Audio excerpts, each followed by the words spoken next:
안녕하십니까. 영남대학교 정재학 교수입니다. 오늘 제가 말씀드릴 내용은 영농형 태양광 발전 시스템에 대한 얘기를 해드리겠습니다. 우선 첫 번째로 영농형 태양광 발전이란 무엇인가, 새로운 이 개념으로서 태양광 발전 분야에 들어왔기 때문에 그 분야를 말씀을 드리고요. 그 다음에 최근에 그 정책과 법규에 대한 얘기를 좀 드리고요. 그 다음에 영농형 태양광 발전의 사례에 대해서 국내외를 구분해서 말씀을 드리겠습니다.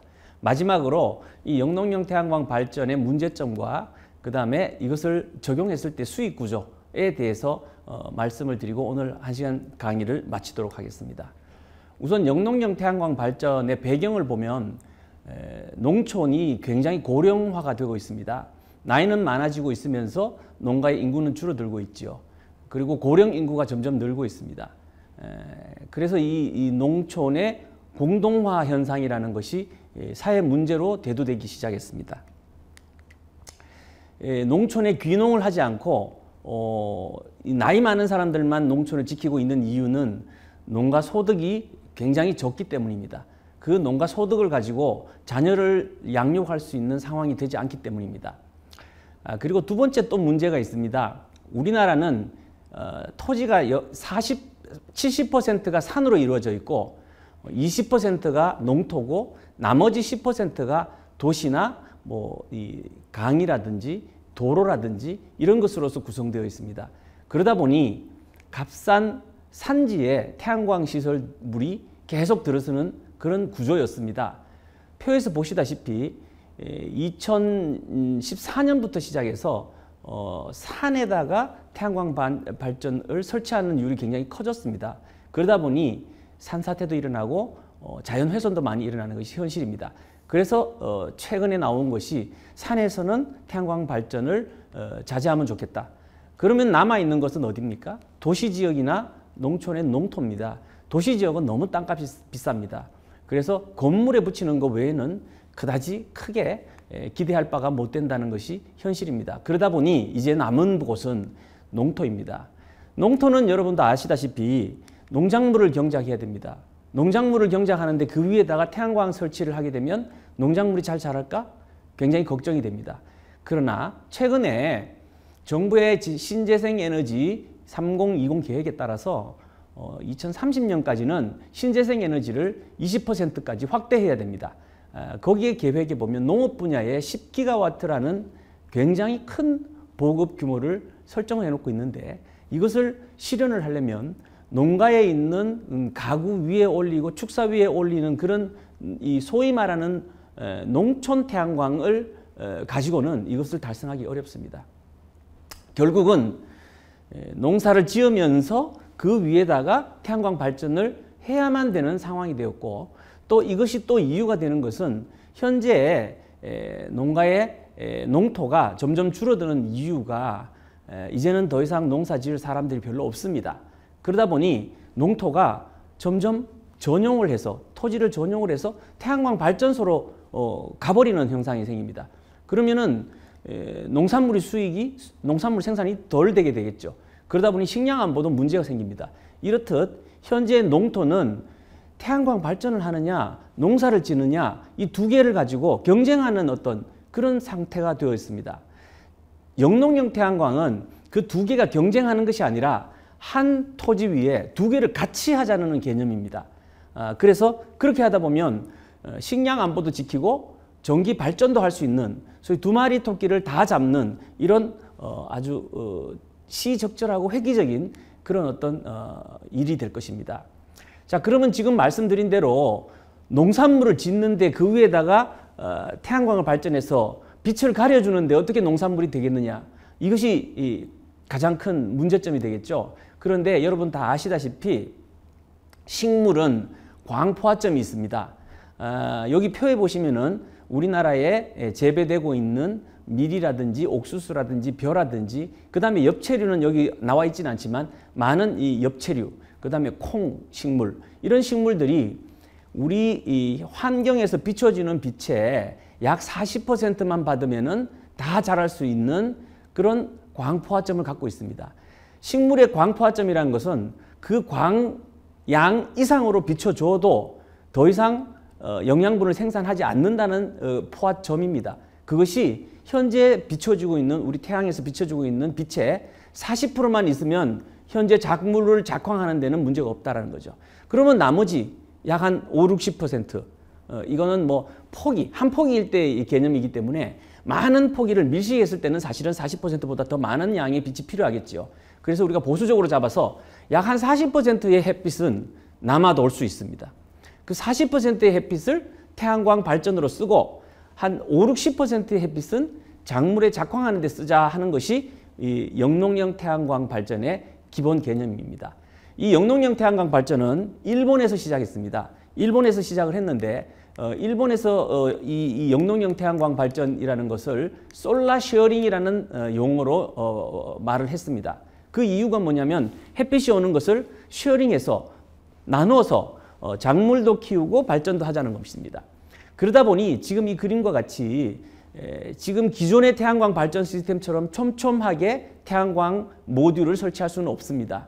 그래서 법에서 정한 바가 약 한 30%의 차광률이면 밑에 작물이 잘 자랄 수 있겠더라.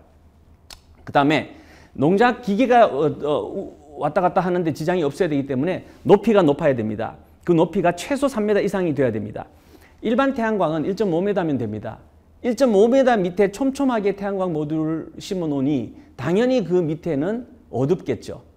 그런데 영농형을 작물을 작황을 하면서 태양광 발전하는 이 영농형 태양광은 3m 높이에다가 차광률을 30%로 띄엄띄엄 놓게 되어 있기 때문에 아래로는 빛이 충분히 들어가는 그런 구조로 설계할 수가 있는 것입니다. 또 하나의 문제가 있습니다. 만약에 우리 이 작물에다가 햇볕을 계속 쬐인다면 사실은 햇볕이라는 것은 태양에서 오는 빛이라는 것은 빛 에너지만 오는 것이 아니라 열 에너지도 같이 옵니다. 태양에서는 두 가지 에너지가 오죠. 빛 에너지와 열 에너지입니다. 그런데 그것이 동시에 오죠. 그러다 보니까 햇볕을 많이 보면 많이 볼수록 좋은 것이 아니라 그 열 때문에 식물도 자기 체온을 유지해야 되기 때문에 증산운동이라고 해서 수분을 발생시키면서 증발시키면서 그 주변의 온도를 떨어뜨리는 작용을 합니다. 결국은 햇볕이 많이 비치게 되면 이 물이 자꾸 증산으로 도출되어 나갑니다. 광합성이란 것은 이 표에서 보시다시피 물이 필요합니다.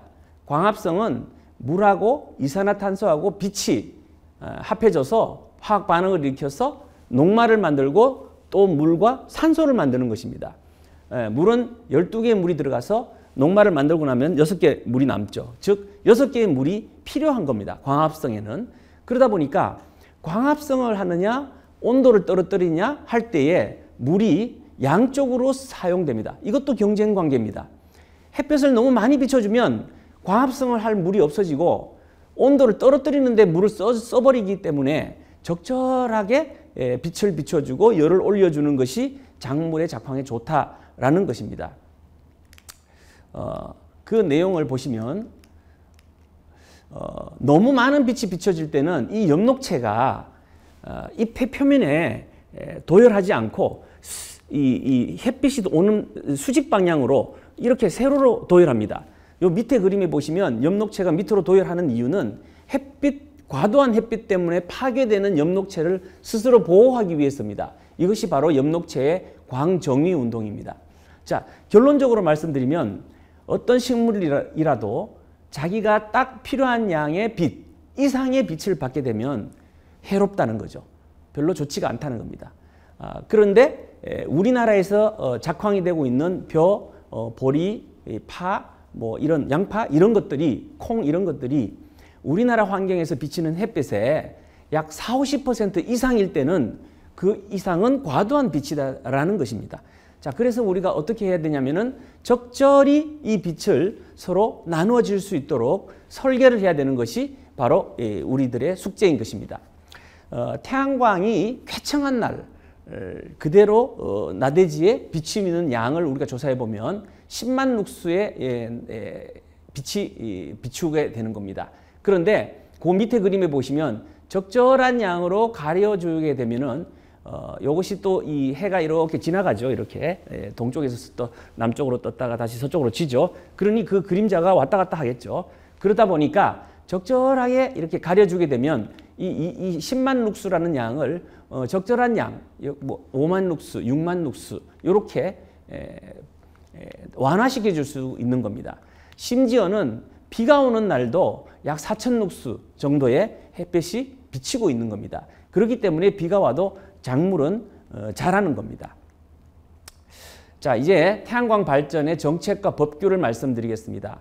정부는 2017년도에 신재생에너지 2030 계획을 발표했습니다. 앞서 잠깐 설명을 드렸죠.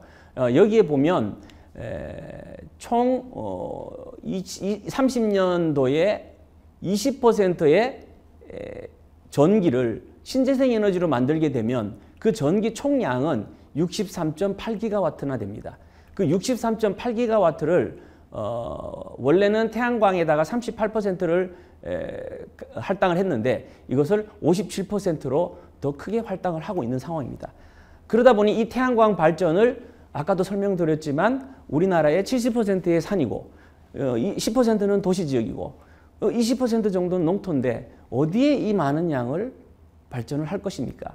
뭐 새만금 얘기도 나옵니다. 그렇지만 새만금도 그 큰 부지에 전부 태양광 하기에는 여러 가지가 부조리한 부분이 많이 있습니다. 그러다 보니 농가에다가 태양광을 10기가와트 정도를 할당을 할 수밖에 없습니다. 여기 보시면 밑에 피라미드가 있는데요. 대형 발전 시스템으로는 약 28.8기가. 그런데 농가형으로는 10기가와트를 발전을 해야 되는 겁니다. 농가에 10기가와트를 발전하려면은 이 용농형 태양광 발전이라는 새로운 분야가 도입되지 않고는 이것을 이룰 수가 없습니다. 그러다 보니 2018년도에 정운천 의원 외 15인이 농업인 태양광 발전에 대한 법률안이라는 것을 만들어 넣었습니다. 그 이유가 뭐냐면 현재에는 농토라는 것이 농지법이라는 것에 의해서 농사를 짓는 것 외에 어떤 것도 할 수가 없게 되어 있습니다. 그래서 사실은 비닐하우스나 시설 작물을 할 때도 법을 개정해서 한 겁니다. 그러다 보니 이제 태양광 발전이 들어오려면은 이 법 개정이 반드시 필요한 거겠죠. 이 18년도에 이 정운천 의원의 법 이후에 여기 보시면 2019년도, 2020년도를 통해서 쭉 박정 의원, 김승남 의원, 그 다음에 김경호 의원, 현재는 위성곤 의원께서 물론 이분들이 다 같이 그동안에 활동을 하셨고요. 이 발의자의 대표 명칭이 이런 의원들이었는데 이렇게 바뀌어 나가는 환경에 따라서 법을 조금씩 수정을 해서 지금 현재 농림수산위에 계류 중에 있고 연내 이것이 법사위로 간다고 알려져 있습니다. 결국은 이 법 내용은 뭐냐면 기존에 있는 이 농토를 이제는 태양광 발전으로 할 수 있도록 하는 기간을 23년이죠. 23년으로 한정을 해서 해주는 이런 법을 지금 현재 국회에 계류하고 있는 상황입니다. 이것이 통과되지 않고는 우리 이 신재생 에너지의 발전 총량을 이룰 수 없다라는 어떤 위기의식이 반영된 것입니다. 현재는 그렇게 진행이 되고 있고요. 일본의 경우를 한번 볼게요. 일본의 경우는 이것보다도 더 앞서서 나가서 이렇게 재생 가능 에너지의 수락에 대한 법률을 만들었습니다. 그래서 우선 재생 에너지를 먼저 이 계통에 넣어주기로 하고요. 일본은 참고로 말씀드리면 전기 사업자가 두 개입니다. 우리나라는 한전 한 가지지만 일본은 두 가지가 돼서 그 전기 품질이 각각 달라요. 동서로 나눠가지고 동일본 전기, 서일본 전기 이렇게 나눠져 있습니다. 그런데 거기에 재생에너지는 반드시 수급을 해주되 사실은 이 에너지가 저희는 아직까지는 태양광 발전이 그다지 많지 않기 때문에 신재생 에너지가 그다지 많지 않기 때문에 용량을 초과하는 문제는 걱정을 안 하고 있었는데 작년에 제주도의 풍력이 용량을 초과해서 그 전기를 끊어낸 경험이 있습니다. 전기 발전이 사람이 쓰는 수요보다 전기 발전량이 적어도 블랙아웃이 되지만 그 선로의 용량보다도 전기가 더 많이 들어가도 이것은 폭발한다 그죠. 변전소가 폭발하거나 혹은 고장이 나거나 단전이 생기거나 어떤 형태로든 블랙아웃이 생깁니다. 그렇기 때문에 시설을 안전을 보호하기 위해서는 그 용량을 초과할 수는 없습니다. 그런데 만약에 태양광 발전이나 신재생 에너지가 용량을 초과할 정도로 많이 발전이 돼버리면은 그것을 못 받아들이는 법률을 일본에서는 제정해 놓고 있습니다. 사실은 저희 나라도 아직 그 수준이 아니라서 이 법령은 준비가 되고 있지 않지만 일본의 경우를 보고 이 경우를 준비를 해야 될 것으로 생각하고 있습니다. 그만큼 사실은 우리나라가 인근의 일본이나 중국보다도 신재생 에너지 발전율이 낮다라는 것을 반증하고 있는 거라고 보시면 되겠습니다. 자, 세 번째로 이제 사례를 보겠습니다. 사례는 이 영농형 태양광 발전의 시작은 일본에서 시작했습니다. 일본에서 그 연구자분이 이것을 특허를 냈다가 나가시마 아키라라는 사람입니다.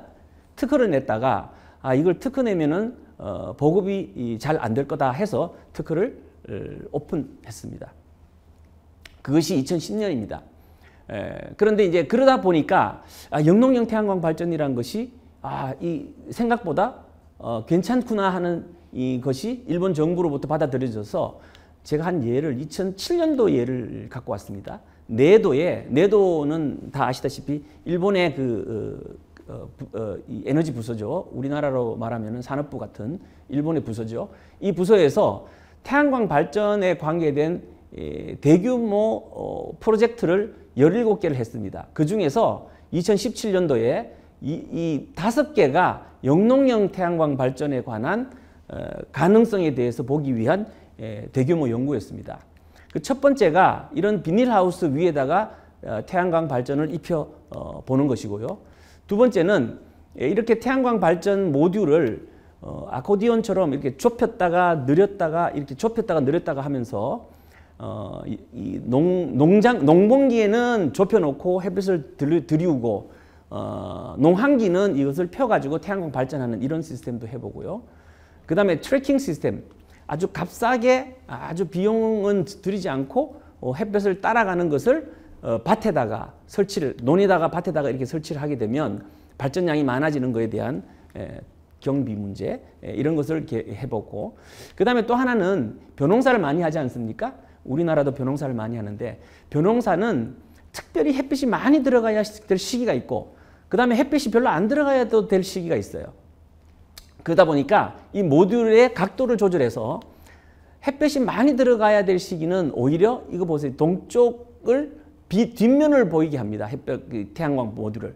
그러면 햇빛이 해가 뜨면서 모듈 뒷면에 비친 해가 밑으로 떨어지겠죠. 오히려.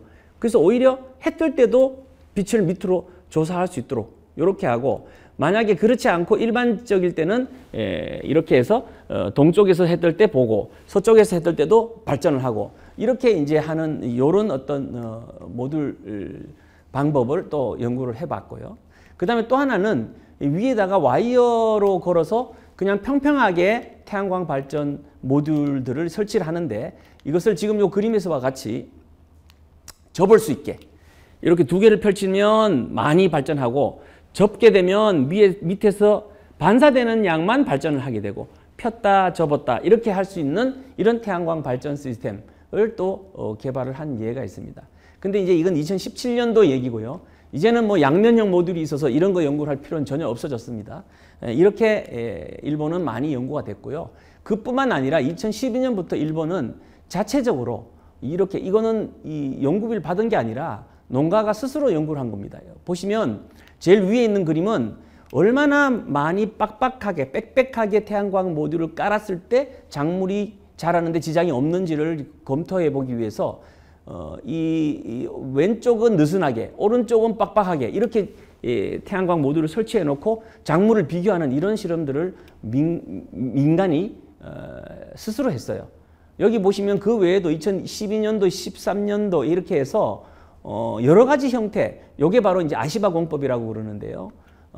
강도를 강하게 하기 위해서, 왜냐하면 거기는 태풍이 많이 붑니다. 태풍에 안전하게 하기 위해서 강도가 높은 것이 굵은 어떤 이 프레임 기둥을 하나 박아서 그 위에 많이 설치하는 것이 강한지, 아니면은 아주 가느다란 파이프를 여러 개를 해서 서로 연결시켜 주는 것이 강한지, 이런 거를 실험을 많이 했어요.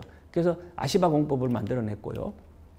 이외에도 원예 농가라든지, 그 다음에 뭐 폭설 지역, 그 다음에 모래밭, 그 다음에 수동 변경하는 거. 태풍이 오면 이렇게 낮춰가지고 평평하게 만들어버리고, 태풍이 안 올 때는 이렇게 30도 기울여서 발전을 많이 하는 거. 이런 것도 해봤고, 경사지에 하는 방법도 연구를 했고, 그 외에도 상당히 많은, 이 보면은 시민단체가 참여한 거 등등 뭐 이런 것들을 가지고 굉장히 많이 연구를 했어요. 그래서 현재는 아닙니다. 2019년도에 일본의 농가에 5,000개의 농가가 현재 영농형 태양광 발전을 하고 있습니다. 지금 이것의 한 5배 정도는 됐다고 저는 듣고 있는데, 그 정확한 자료는 제가 찾아봐야 되겠지만, 뭐 저희가 예상하기는 한 2만 개 정도가 일본에서는 영농형 태양광 발전을 이루고 있다. 자, 이분이 지금 나가시마 아키라라는 분이에요. 이분은 이제 지론으로는, 일본은 보면은 이 신사라고 있죠, 일본에. 여러분 다 가보셨을 거예요.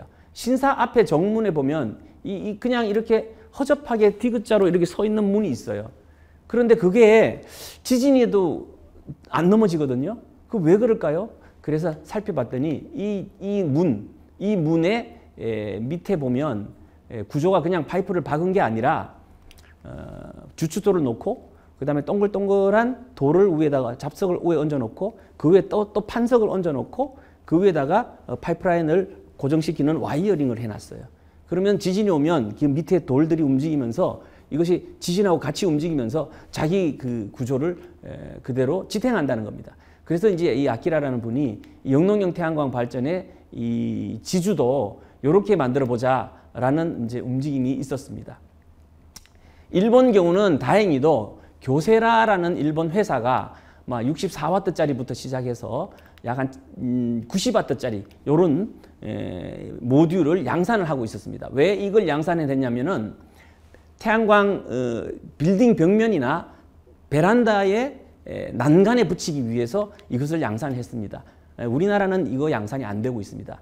그러니까 우리나라는 이걸 새로 만들려면 돈이 많이 드는데, 일본은 이걸 싸게 구입할 수 있었기 때문에 이분들이 요렇게 요걸 갖다가 협소형이라 그러는데, 협소형 태양광 발전을 영농형에 도입하기 시작했습니다. 그러다 보니 이렇게 띠 모양으로 하는 것이 일본형이 되어버렸습니다. 그리고 이 협소형은 굉장히 가벼워요. 모듈 하나가 5kg 정도 된답니다. 그래서 사람이 들고 옮길 수 있기 때문에 요거를 조정하기도 쉽습니다. 가볍기 때문에 기계를 작동을 해서 이런 어떤 힌지 같은 것을 작동을 해서 눕혔다가 낮췄다 하기 굉장히 좋습니다. 그래서 이 사람들이 이거를 스마트 턴이라 그래서 농민들이 실제로 손으로 이렇게 작동하는 이런 것들을 여기다가 적용을 했습니다. 그렇게 하면 약 5% 정도 발전량이 증가한다고 되어 있습니다. 그래서 일본은 상당히 많이 되어 있고요. 그 외에 유럽도 그 다음으로 많이 되어 있습니다. 독일의 프라노프, 프랑스, 자 보시면은 펜스형도 있습니다. 수직 펜스형으로 동쪽 서쪽을 보고 양면형 모듈을 세워놓으면 해가 중천에 와 있을 때는 발전이 안 하지만 해가 뜰 때와 해가 질 때 발전을 많이 합니다. 그러면 수평형은 또 이렇게 중간에 있을 때 태양광 발전이 많이 되죠. 두 개가 적절히 섞여 있으면 어떻게 되겠습니까? 평준화가 일어납니다. 그래서 피크라는 것을 없앨 수 있는 이런 기술들, 이런 것들이 유럽은 대평원이 있기 때문에 펜스가 많습니다. 그래서 펜스형. 그 다음에 초지 태양광은 오스트리아 경우에는 초지의 태양광. 그 다음에 프랑스, 이태리, 그 다음에 벨기에, 그 다음에 미국의 매사추세츠주, 중국. 이거 외에도 베트남, 인도 이런 데서 많이 연구를 하고 있습니다. 독일의 프라노프 경우는 이 시뮬레이션 연구와 실제 연구를 통해서 자국민들이 경작하는 그 작물들이 태양광 발전 밑에서 더 좋은지, 작황이 더 좋은 것도 있어요. 왜냐하면 음지식물이라 그래서 햇볕을 좀 적게 보면 더 잘 자라는 것이 있어요. 콩이나 엽채류가 그렇습니다. 그래서 고냉지에서 잘 되잖아요. 그런 것들이 오히려 태양광 발전 밑에서는 더 잘 자라는 거. 그 다음에 태양광 발전을 하게 되면은 못 자라는 거를 다 연구를 해서 농민들한테 보급을 하고 있는 상황입니다. 자, 이제 우리나라 얘기를 좀 해보게요. 우리나라는 2013년도부터 이제 일본에서 제한된 것을 기준으로 16에서 24셀짜리 협소형을 가지고 비계 파이프 방식을 처음에 시작을 했는데, 아, 그것이 너무 우리한테는 안 맞다 해서 36셀을 하기 시작했습니다. 그리고 그것이 발전돼서 삼각 트러스 구조를 만드는 이 솔라팜이라는 회사의 이 구조가 있고요. 그 다음에 독립지주형이라 그래서 요거는 한수원에서 만들어서 기둥 하나를 크게 하고 4개의 태양광을 붙인 게 있고요. 파루라는 회사가 대형 16개, 12개 이런 큰 모듈을 가지고 아주 큰 기둥에다가 자동 트래킹 시스템을 하는 이런 3가지 형태로 발전을 해왔습니다. 그런데 이 3가지 형태가 다 장단점이 있어요. 그 다음 보시면은 그래서 거기서 분파된 것이 남동발전의 트러스 구조와 비계 구조의 절충점, 그 다음에 모든 솔라, 요건 사실은 제가 같이 연구를 한 건데요. 모든 솔라가 독립지주와 그 다음에 연결된 트러스 지주 구조의 하이브리드형.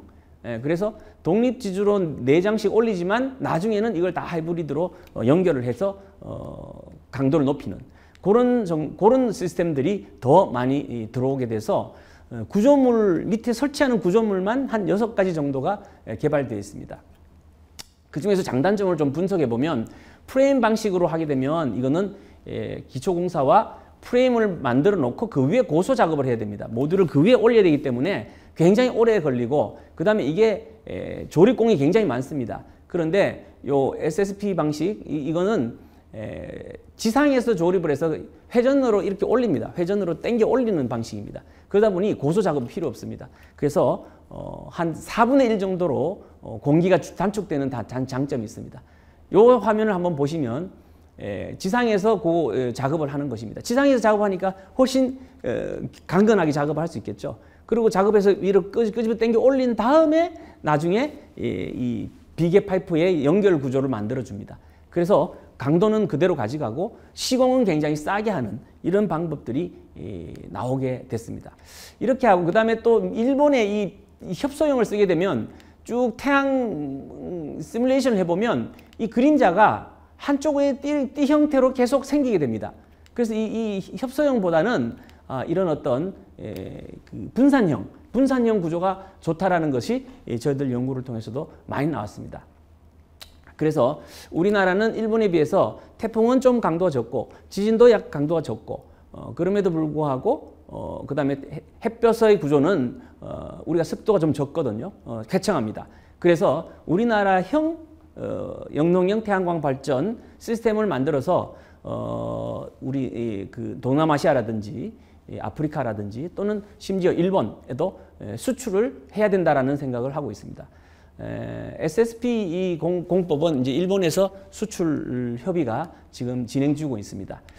또 이 SSP의 장점은 뭐냐면 비계 파이프는 그 토지 전체에다가 다 이렇게 서로 연결을 해서 그 토지가 네모나게 생겨야지만 그 연결 구조가 형성되는데, 요거는 4개씩 세운 다음에 나중에 그 연결을 하기 때문에 토지가 좀 이렇게 찌글찌글하게 생겼다 하더라도, 토지가 아주 반듯하지 않더라도 얼마든지 빡빡하게 채워서 태양광 발전을 할 수 있다라는 장점이 있습니다.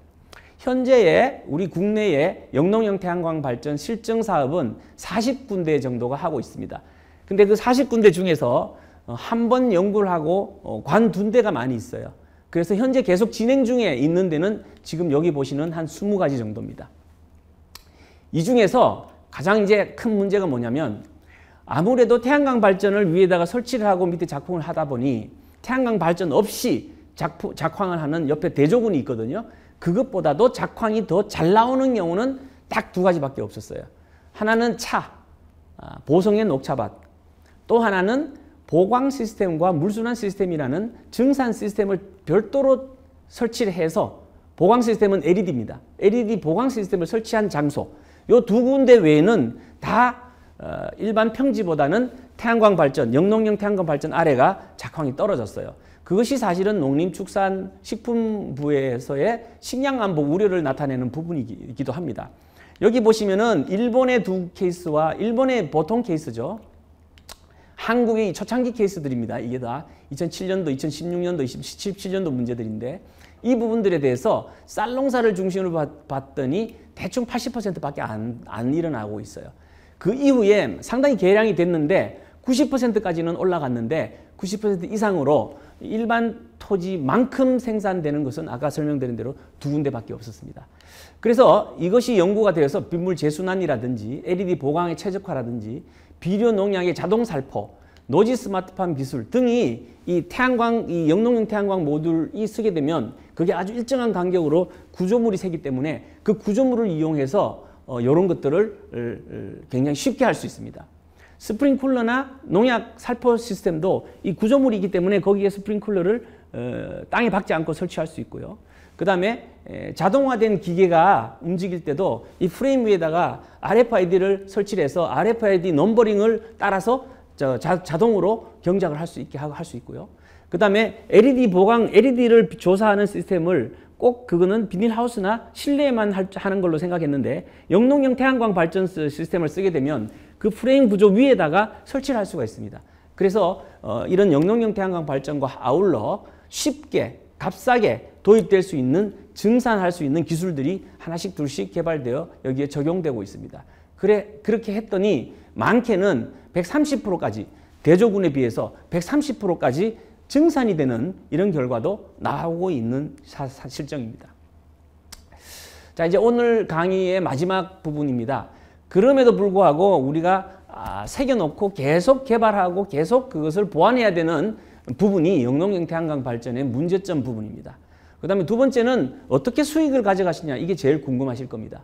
자, 그래서 우선 이 이슈별로 문제점을 보면 이게 지금 현재로서는 절대 농지는 법 안에서 농림식품부가 꺼려하고 있습니다. 그래서 상대 농지를 해야 되는데요. 상대 농지를 하게 되면 사실은 이 농토를 전용을 해서 태양광 발전해버리면 됩니다. 그런데 그렇게 하면 이제 상대 농지에 전용할 때에 비용이 많이 듭니다. 그래서 상대 농지더라도 이것을 전용을 하지 않고 농토를 그대로 두면서 20년간 태양광 발전 사업을 할 수 있도록 하는 이 법안이 빨리 통과돼야 됩니다. 이제 지금 굉장히 많이 진행되어 왔고요. 그 다음에 이 법안이 통과되더라도 각 지자체별로 그 이격거리 기준이 있어요. 태양광 발전의 이격거리입니다. 이건 영농형만이 아니라 모든 태양광 발전의 이격거리 기준이 있는데 이게 이격거리 기준은 뭐냐면 사람들이 사는 곳이나 중요한 시설에서 어느 정도는 떨어져 달라 이런 겁니다. 그래서 그 이격거리가 주로 도로 이격거리입니다. 그런데 지자체마다 통일이 되어 있지 않습니다. 이게 지방도로인지 뭐 국도인지 아니면은 뭐 차도인지 심지어는 농로인지조차도 정의가 되어 있지 않아서 지자체마다 그 공무원이 그걸 해석을 하고 있습니다. 그래서 몇몇 지자체는 농로까지도 도로로 봐서 이격거리 500m 해버리면 영농형 태양광을 할 수가 없는 상황이죠. 농로에서 500m 떨어지라는데 어떻게 하겠습니까? 자, 이런 것들이 정비가 되어야 됩니다. 지자체로 내려가면서 이 도로에 대한 정의를 통일화시켜 줄 필요가 있고요. 마지막으로 제일 중요한 이슈점은 뭐냐면 주민입니다. 주민들의 소위 그 님비 현상이죠. 그래서 이것을 해소하기 위해서는 땅을 갖고 있는 농민이 직접 태양광 발전을 해서 그 수익을 가지게 되면 이 문제가 사라집니다. 그런데 현재 어떤 문제가 있냐면 우리나라 전체의 농토는 70%가 소작농이에요. 70%가 어떤 분들이냐면 도시에 있으시면서 농토의 주인으로 있으신 분들이에요. 그런데 그분들이 뭐 투기를 하려고 그런 게 아니라 부모님들로부터 물려받은 겁니다. 부모님들이 농민인데 연로하셔서 작고를 하시게 되면 그거를 상속받게 되죠. 그런데 자식은 이미 도시에서 공부를 했어요. 그런 분들이 소작을 시키기 때문에 실제로 농사를 짓는 사람들한테 이 영농형 태양광 발전의 베니핏이 돌아가질 않아요. 그래서 지금 위 의원님하고 저희가 그 부분을 해소할 수 있게 원래 소작을 하면은 소작의 그 할당량 그 계약을 하거든요. 그것처럼 이 영농형 태양광 발전의 수익도 작황을 하는 소작인과 나눌 수 있는 이런 법안을 연구를 하고 있는 중입니다. 또 기술적인 문제가 있어요. 높아야 되지 않습니까? 일반 태양광 발전에 비해서 한 1.75배 높아져야 되고요. 그 다음에 면적도 더 늘어나지 않습니까? 한 1.5배 정도 면적이 늘어납니다. 그 다음에 밑에서 재배를 할 때 그림자가 왔다 갔다 할 때 재배를 할 때 옛날에 재배하던 방식과 달라져야 되겠습니다. 그래서 그 달라지는 어떤 관리 방안, 표준화 이런 것들이 부족합니다. 그 다음에 이제 제일 중요한 거는 그 자연재해, 태풍이나 산사태나 지진 같은 데서 어떻게 견고하게 만들어 줄 것이냐 하는 구조물 문제와 그 다음에 어떻게 배치를 해야지 농사도 짓는데 지장이 없으면서 농산물도 잘 생산이 되고 발전도 될 수 있느냐 이런 것들에 대한 기술적인 연구가 지속적으로 필요한 부분이라고 하겠습니다. 자, 마지막으로 소득을 얘기를 드리겠습니다. 요거는 이제 19년도 상반기 FIT에 대해 기준에 적용을 했을 때입니다.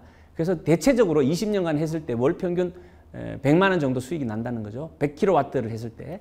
요거는 왜 이렇게 만들었냐면은 법 규정이 농민 1인당 100kg씩만 주도록 되어 있습니다. 그래서 그 땅은 약 한 600평 정도에서 약 한 100만 원이 수익이 나죠. 그런데 아시다시피 한 세마지기 농토에서 나오는 연소득이 200만 원밖에 안 되지 않습니까? 세마지기 3,000평인데요. 그러니 농민들이 이 정도 수익이 생기게 되면 굉장히 도움이 될 겁니다. 여기에는 만약에 트러스 구조를 하게 되면은 1.8억이 들어갈 텐데요. 원래는 태양광 100kg는 한 1.2억 정도 들어요. 1억 하기도 하고 1.2억 정도 드는데 이 영농형은 높고 넓어야 되기 때문에 1.8억이나 들잖아요. 그래서 저희가 요거를 많이 줄였습니다. 지금 1.5억인데 지금 1.4억 정도까지 줄였습니다. 줄여서 투자비를 많이 줄였다는 거, 앞으로도 계속 투자비를 줄일 수 있어야 된다는 거. 그 다음에 정부는 또 이런 영농형 태양광 발전을 전부 자금을 받아서 하면은 농민들이 별로 자기 거라는 인식이 안 생길 거다 해서 자기 부담률을 10% 줬어요. 그래서 자기 부담률 1,500만 원 들여갖고 그래서 이제 매출액이 전기 발전량과 대출금 상환은 또 일반 태양광은 그 돈을 빌려준 데서 먼저 수익을 창출해 가고 뒷부분에서 돈을 빌린 사람이 가져가는 걸로 되어 있는데 이거는 둘이 균등하게 가져가도록 법으로 정하고 있어요. 그래서 이제 뭐 관리비 다 넣습니다. 모든 걸 넣었을 때 만약에 이 1.8억이 들 경우는 월 92만 원 정도 또 이 1.5억이 드는 정도는 월 109만 원, 110만 원 정도 매달 자기 돈 들어가는 거 없고 그냥 명의만 자기가 써서 이 돈을 빌린 걸로 하고 10% 들어가고 매달 20년 동안 100만 원씩 수익이 생기는 이런 것을 할 수 있다라는 것이 바로 영농형 태양광 발전입니다. 농민을 살리고 농촌의 공동화를 막고 그래서 귀농을 유도하고 그래서 식량 자원도 보호하고 태양광 발전도 할 수 있는 것이 영농형 태양광 발전이라고 말씀을 드릴 수 있습니다. 오늘 강의 마치도록 하겠습니다. 감사합니다.